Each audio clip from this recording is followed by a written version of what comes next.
there, and welcome to The Lab, the series where we tap into the minds and strategies of top-performing EXP agents to uncover what's really working out there today. What you're about to see isn't just a great conversation, it's a sneak peek of what's inside EXP University training.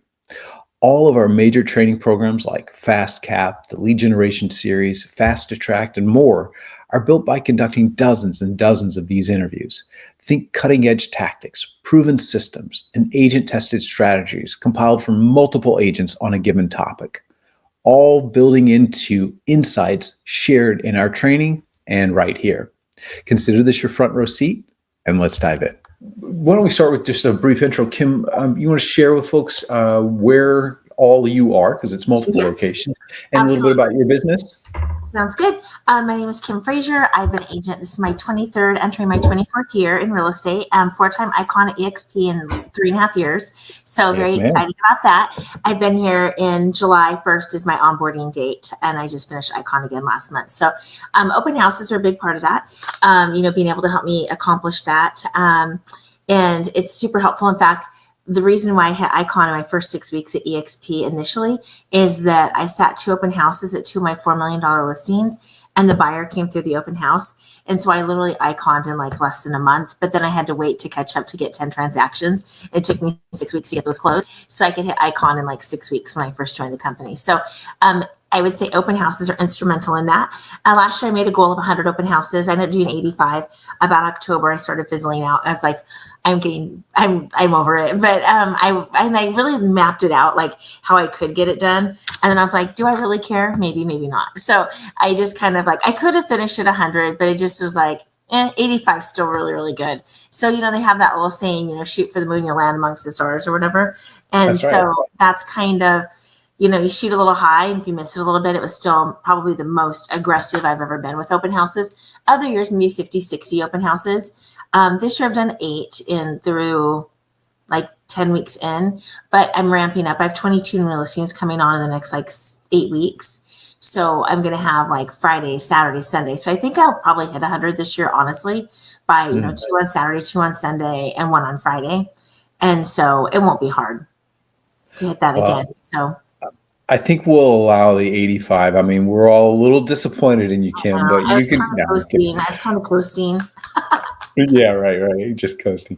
Well, so interesting. So let me ask you then, because you certainly, you're one of our top solo agents. You were just a beast in terms of production, right? And so to be generating it's well earned, and to be generating the amount of business you do from open houses. I think is a really interesting, eye-opening thing, right? Because a lot of agents think, well, open houses are what newbies do, right? And, open houses don't sell houses. And so I don't want to do that. I don't want to waste my time, blah, blah, blah. And that certainly isn't yours. So let me ask you just kind of a weird question to start with. When you think about doing an open house, what's your goal? Why are you doing open houses? Number one, I think, especially if you're kind of tying them into your farm area, we mail out about 14,000 homes a month in our farm. And so most of my open houses, I would say 70, 80% of them are in a geographic area close to where I live and where I primarily work and farm. And so I think number one, it's advertising. It's free advertising. They're like free little billboards out there working for you, all your open house signs. So it's like you stay top of mind. So that's one thing. Right. And then it gives you a chance to meet the neighbors. And if you can build good rapport and be knowledgeable, there's a chance that you might have an opportunity to list their house. It gives you a reason to knock on their door. I don't like knocking on doors and cold calling. I just never have. That's not my style. But I'll go by and put a door hanger inviting them to the open house. Or I would feel like I could knock if I'm inviting them to something. Hey, we're having a great open house. We're opening up an hour early for the neighbors. If you're available, we'd love to have you stop by, meet some of the other neighbors, or visit with some of your neighbors. We're having refreshments and everything. It's just early entry for the neighbors only, and just wanted to invite you. See if you know anybody who wants to move into the neighborhood. Then they have a chance to meet you, and you're like, wow, they're working a little extra hard. And then I think, obviously, prospective buyers, whether they're passive buyers who are coming to your sign or they're deliberate, having seen the open house online on one of the portals, and they're coming to check out the house, and that might be new. And honestly, like sometimes people come and they say they're represented. Sometimes they are, sometimes they're not, but they don't want to be bothered by the agent. But I start the conversation very casually. I'm like, hi, I'm Kim. Here's a flyer. Welcome to my open house. Here's it's 3,000 square feet, 4-bedroom, 2.5 bath, blah, blah, blah. We just came on the market 3 days ago. We're not reviewing offers, first come, first serve. Here's a flyer. Please let me know if you have any questions. So I don't bombard them like, do you have an agent? I'm not really concerned about that right then, trying to build rapport and get them to like me and not be high pressure, and then start the conversation. So where do you guys live currently? Are you thinking about moving? Do you own or rent? That conversation just kind of comes along as that meeting happens. And then if they have an agent, they're like, oh, I'm working with so-and-so. And if it's somebody that I know, I'm like, oh my gosh, I love them. They're such a great agent. I'm like, no, I've known them for 20 years or 10 years. You have a great realtor. So then I go ahead and I edify their agent and I build their agent up in their eyes, because it's not like I'm trying to throw shade on them. I'm like, wow, it raises me as an industry professional, but also puts their agent in a really good light. And then I just say, if something changes and things don't work out with that agent, please give me a call. I would be honored to help you. What I love about that approach to building up the agent is hopefully you might be negotiating against that side of the transaction, and not just on that listing, on future properties where you're bringing buyers to their listings. And you definitely want to have great relationships out there in the market, not just for attraction, yes, for attraction, but also for that.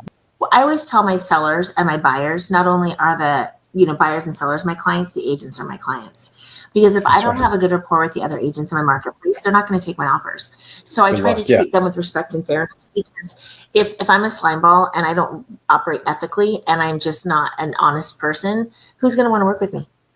And return your calls and be prompt and respectful. So one of the things we want to do in this training course is I want you and the other agents that we're talking to shine forward. And what's interesting is you talked about door knocking. Some agents will door knock, some agents won't. And so like we talk to agents who do door knock. Right? They love door knocking. That's their thing. And I want to show you step by step how they do it, right? What are they taking with them? What's their script? When like I was talking with an agent yesterday who talked about how he stands at the door, like, doesn't get right up there, all that stuff, right? All those details. For you, we want to do the same thing. We want to show you Kim Fraser's like open house system, right? So would you mind taking me back and share with me, like when we talk about an open house, if the open house is on Sunday at 1, we're not showing up at 12:59 without having done work to get there, right? So take me back. How far back are we going when we start to organize an open house? Is it 2 weeks, 3 weeks? It's probably a little sooner than that. Because more recent than that, because I'm in Washington. Well, I'm licensed in Washington, Washington, Arizona, and Texas. I'm working on Idaho, but so I'm licensed in 3 states. Texas and Arizona can do coming soons. Washington State cannot. So I have to be very careful. The conversation we had with Joe and Monica a few days ago, they can do coming soons in Ohio and Boston, but we can't. Now I can put signs out 4 hours in advance and Joe can do an hour, right? So every state, city, municipality is going to have, guidelines as far as what's legal and what's not. I would say with my stuff in my farm area, I kind of shared with you the other day, like a door hanger. So like if the listing goes live on a Thursday, on Friday, we canvass the whole neighborhood with a door hanger with a QR code, basically driving traffic back to our open house. And on the landing page, it'll have our cinematic video, our 3D floor plan, our map report, our photos, the description, open house times, school information, all of that on this little QR code they can scan, which then puts them into my database, puts them into there, which is cool. Yeah. So that's a good thing. And so we kind of canvassed that. And the biggest one we've ever done is 2,000 homes in one day that we've canvassed. And we put door hangers on them.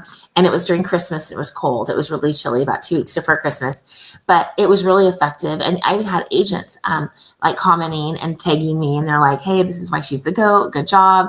Just putting that marketing out there. So it was pretty cool. Hey, can I ask you about that? Yeah. Are you the one going and putting those door hangers out? Or you're doing that? So my husband is my marketing director. We've worked together 22 years. Myself. And 2 of our daughters work with us. One's a licensed agent, one's our transaction coordinator, and we literally hit the ground, the 4 of us. What I also love too is the complementary strategies, right? You said if I'm going to do an open house, it's going to be in my geographic farm, which is brilliant because a lot of agents do things too disconnected and they wonder why they don't get the same sorts of results. So I like that. Question for you. So 500 door hangers, that's a lot. That's actually a pretty good average, and you're driving that traffic to the open houses as a result. Is that the only lead generation that you're doing? I mean, that's pretty sufficient in and of itself, but are you doing other things? We'll do social media posts leading up to it too. So we'll do social media posts, advertising it ahead of time, Instagram, IG. I don't do enough on LinkedIn. I need to get better at my LinkedIn account. It's just we're so busy, it gets neglected. I almost need another person just to manage like LinkedIn and Pinterest and Snap and all these other, subsidiary YouTube. No, on my YouTube, I'm going to get better. I'm committing. I'm going to get better on my YouTube this year, and my LinkedIn, and posting like on my TikTok and stuff. I've got about 5,000 followers, but my YouTube's probably my biggest strategy that I'm going to implement and then start posting to that as well. It's just been a time issue. And your CRM. Yeah, my CRM. That's a thing. I'm not letting it go, Kim. I'm not letting it go. I unfortunately have lost probably millions of dollars by not staying in better communication. And so, but this is the year. This is the year I will just pull it out of the water. This is the year. Pay somebody to do it for you. Seriously, pay somebody to. Yeah, teach an old dog new tricks. Well, hey, your database, I'll take a commission base and I'll do it for you as long as I get a percentage of your. Yeah, let's go. Yeah. In fact, my friend Adam, who sponsored me, he joined Fellow and he has about 14,000 from all the old Zillow leads and everything. There are about 14,000 people from, old paid leads, pay-per-click, all that kind of stuff. He's another one you should talk to about open house strategy. He has a totally different approach too. What was his name? Adam Kothes, Cothes, Adam Kothes. Cothes. Okay. Adam does, Adam will do, probably 50, 60 open houses this year, maybe 70, and he'll clear probably close to $1 million. Well, probably 70 to 700,000 from open houses. That's his primary source of business. Goodness. So he does a good job. But yeah, so anyway, I forget what I was saying with Adam, but he has a great strategy as well. Okay, we'll talk to him. Thank you for that. You were saying you do social posts. Can you give me an example of a typical social post you do around an open house? Most of the time, so ahead of time, it's probably a static post, with, open house times and a link, to our listing. I would say then when I get to the listing, I go live and, or I'll post from the video, post from the open house. Hi, this is Kim. I'm at 123 Banana Street. Just want to let you know I'm at my beautiful listing today. I'll be here from 11 to 2 today, 11 to 2 tomorrow. It's a fabulous listing. I'll do a quick walkthrough. Would love to see you stop by. If you're thinking, if you or someone is thinking about moving to Lakeland, please give me a call. I'd be happy to help. Hope to see you soon. Click. And then I zip off. Okay. And so you're doing social posts and door hangers a few days before the open house. Yes. And then, so you mentioned too, the timing. You said Friday, Saturday, and Sundays, or when you do open houses? That will be primarily Saturday and Sunday, unless it's in an area where I think there's going to be a lot of good traffic, then we'll hit a Friday too.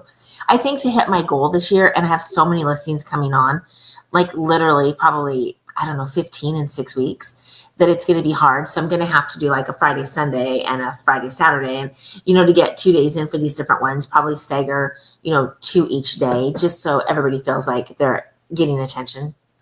Is that typically what you will do, is do 2 per day? 2 per day. Like last weekend I did 11 to 1 and 2 to 4. And this weekend I'll do 11 to 1 and 2 to 4. Do you hold the same listings open multiple times, or do you just do one and move on? Nope, multiple times. Mm-hmm. Multiple times. In a given listing, how many times? If it sells the first weekend, that'd be fabulous. Yeah, right. In this market, probably 3 or 4 times, maybe 6. Like I have a $2.3 million listing. It's taking a little while. It's 17 acres. It's a super cool property, but it's 17 acres and it's like a farm. And so with the rates going up again, so it's a little bit higher price point. So that one's taking a little bit longer, but I'm still getting 3 to 5, showings. Been on the market about 60 days. I think I'll do my 4th open house there this weekend. 4th. So we kind of, weather permitting, because on a listing like that, I try to get it on a clear day when it's nice. The weather's nice too.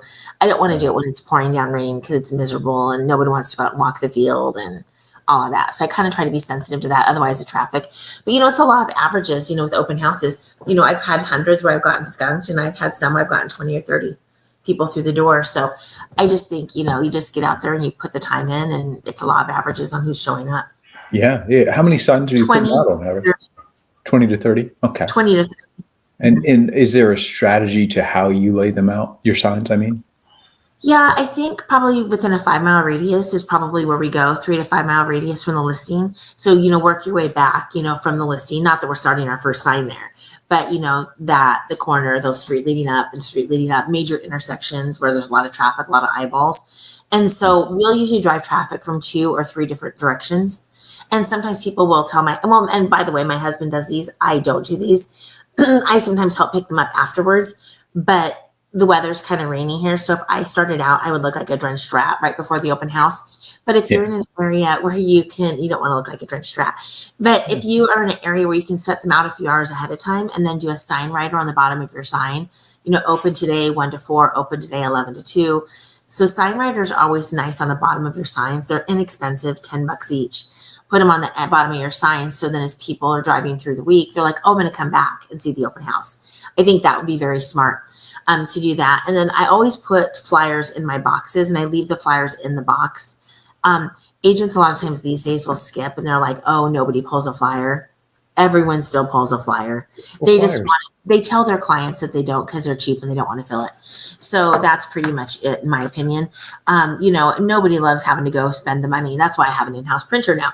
But and we put the QR code on there. So it brings them to my landing page and the cinematic video and the Matterport 3D walkthrough. And then the 3D walkthrough is on the flyer as well. So there's just all these pieces and my pieces are going to be thick. They're going to be heavy cardstock.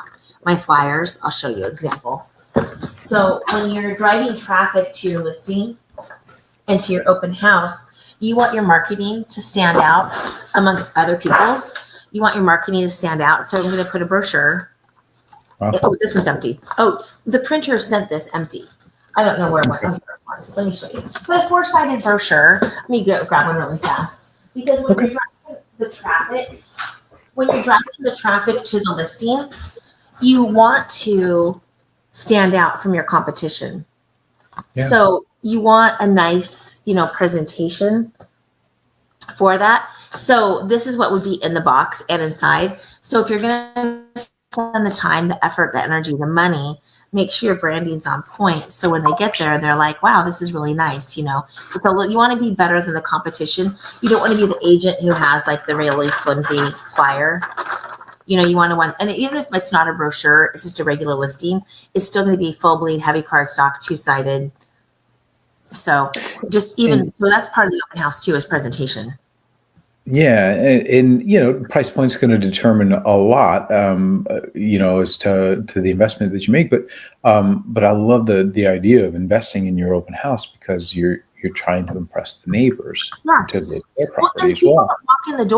The people that walk in the door, because if they're going to 5 open houses today and everybody else is rolling out with this like translucent piece of paper and even at a $500,000 listing comes out and it's a half page, even if I cut this in half, it's a heavy cardstock, full bleed, all of that. So 100 of these are like $40.